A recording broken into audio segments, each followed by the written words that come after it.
medyo kunti lang yung pagkain dala natin.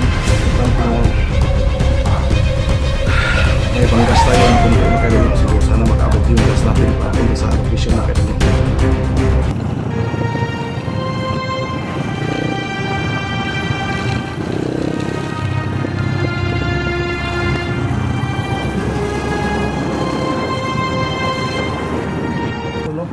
Isang magpapalang araw sa lahat. So, muli tayo nagbabalik sa ating mountain channel mga kaidol. So, Johnny Hunter 85. So, sa araw na ito mga kaidol, isa pong emergency yung lakad natin ngayon kasi may nag-PM po sa atin, may nagpag-tip po sa atin tungkol po sa nangyari sa upload ni Ghost Hunter 44 mga kaidol. So, ito na yung perfect timing mga kaidol. So ito na yung pagkakataon na tutulong tayo kay Ghost Hunter 44 mga kaidol kasi ilang araw tayo na walang upload. So nakikita ninyo sa aking mga video, sa aking munting channel na wala tayong upload mga kaidol kasi nagpapahinga po tayo dito. Kasi alam po natin na kung na yung nangyari sa atin mga kaidol. So kababa lang namin ni Verdugo mga kaidol. So nagpapahinga kami dito sa aming bawat matahanan po namin. So hindi po natin inaasahan mga kaidol na may natanggap po tayong balita tungkol po sa nangyari kay Ghost Hunter 44. So tumawag sa atin si SG na sabi niya sa akin kung maaari lang na tulungan daw natin si Ghost Hunter 44. So ito, hindi tayo magdalawang isip mga kaidol. So ito, andito ko ngayon sa bahay. So nagprepare ako. So yung mga kasama ko dito sa bahay, so pinilikas ko muna sila kasi may lakad po tayo So sa alam po natin mga kaidol na sa hirap natin ngayon, so hindi po hadlang yung hirap natin ngayon na hindi tayo pwede tutulong. So tutulong tayo kahit paano para po sa kaligtasan ni Ghost Hunter 44 kasi alam po natin na nakita natin sa upload niya So dali po natin binuksan yung YouTube natin at tinignan po natin yung mga ni-request sa atin, yung mga link na pinapasa sa atin ng mga supporter na tungkol po sa nangyari kay Ghost Hunter 44. So alam po natin na may mga tao po silang sinubaybayan mga kaidol. So alam po natin ang bawat kaganapan, nakikita natin sa mga video nila, SG, ni Simo, ni Ghost Hunter 44, ni Alpha Charles tungkol po sa mga pangyayari mga kaidol. So nagkakataon na wala tayong lakad, wala tayong explore kasi nagpapahinga po tayo kasi hindi pa tayo totaling nag-recover yung katawan po natin dahil sa pagod sa bundok mga kaidol. So hindi po yan hadlang para sa pagkakataong ito na makatulong po tayo kay Ghost Hunter 44. So tutulungan po natin si SG at saka si Alpha Charles mga kaidol. So ito mga kaidol, nag-prepare po tayo kasi nag-video ko dito ngayon para makita po ng makasama po natin na proceed na po tayo sa kanilang location. So hanapin pa natin kung saan yung location si 44 ngayon kasi hindi pa natin alam kung saang isla na yan, yung isla na sinasabi nila.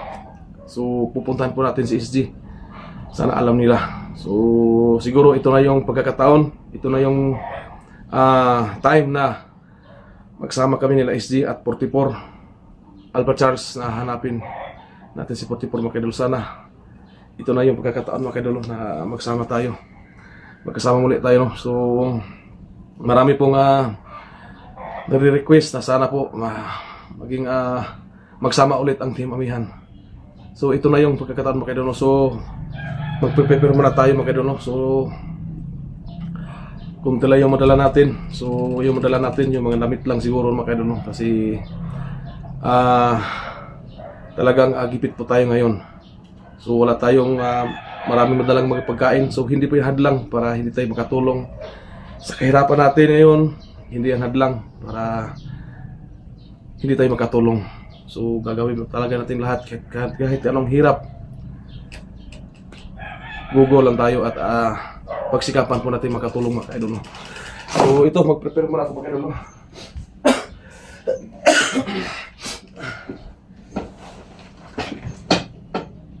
So ito yung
So yan o,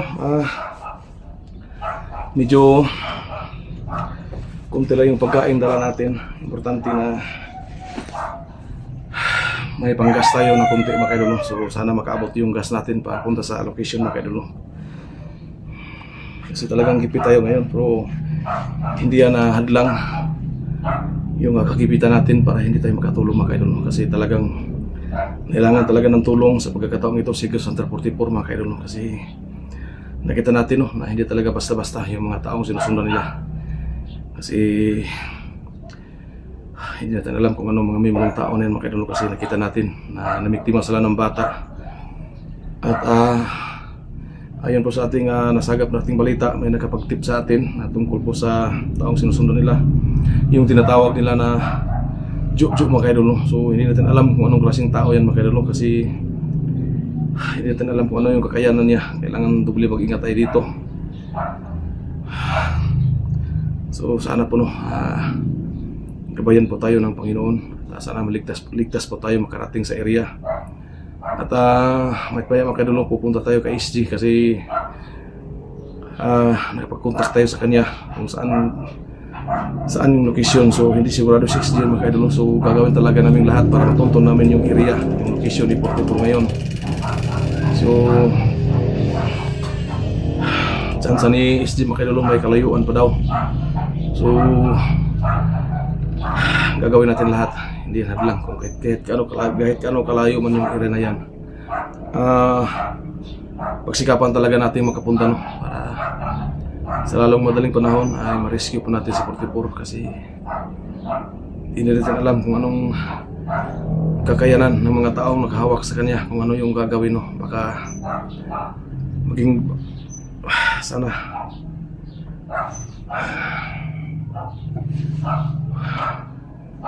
wala talagang tigil na pagsubok natin ngayon dito mga idol, yung problema nga hinarap namin. So wala tayong magagawa kasi ito yung trabaho natin na pinasok. Kakayanin natin lahat ng pagsubok nang dumating. Talagang hindi tayo ayaw mga idol, kasi hangad po natin dito ay makatulong sa mga nangangailangan mga idol.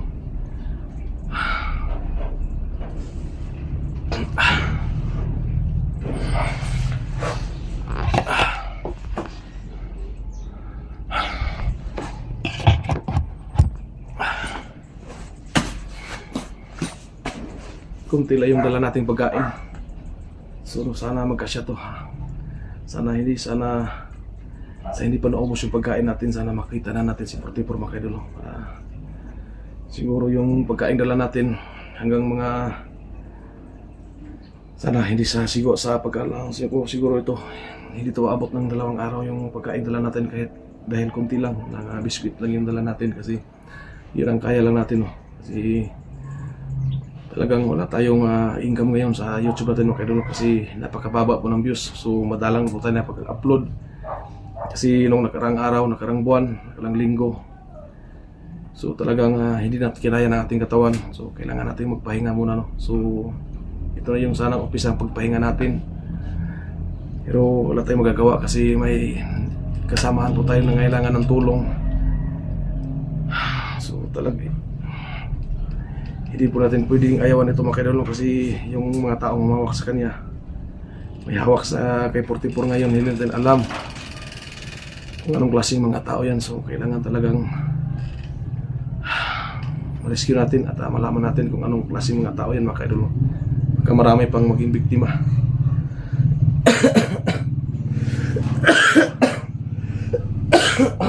May upo tayo bro, hindi lang.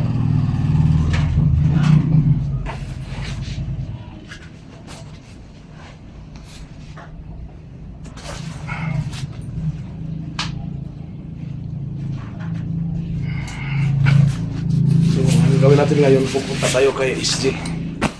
Pupunta tayo sa bahay ni SG para sabay kami pupunta sa bundok.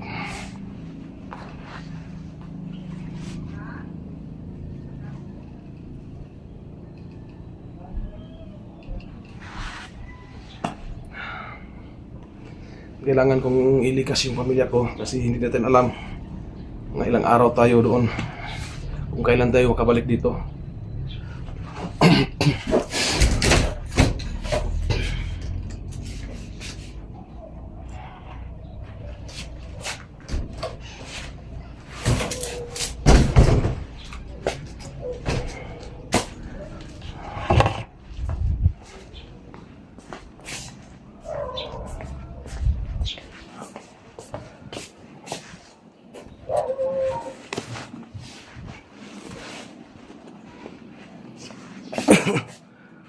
So yan.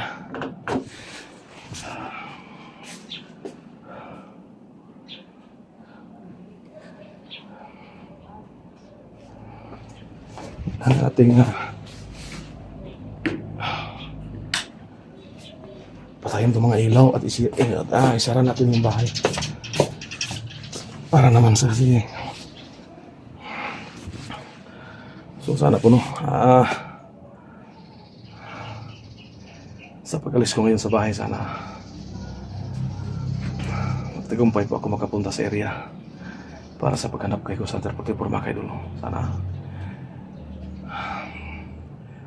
ipaglasan niyo po ang aming kaligtasan mga kaidol. So sana po makakuha namin si 44 sa lakad namin ngayon ni SG. Sana magtagumpay po kami na makarating sa area mga kaidol. Kasi mula dito sa aming bahay pupunta kay SG mga ilang siguro maabot pa ng mga isang oras at kalahati yung pagmumotor ko mga kaidol. Sana makaabot yung gas ko pupunta kay SG mga kaidol. Kasi talagang gipit na gipit ako ngayon. So, pasensya na po no. Kung may nasabi man akong hindi maganda, ako po yan, hihingi sa inyo ng dispensa mga kaidol. Kasi sabi ko talaga yung totoo, talagang hirap ako ngayon.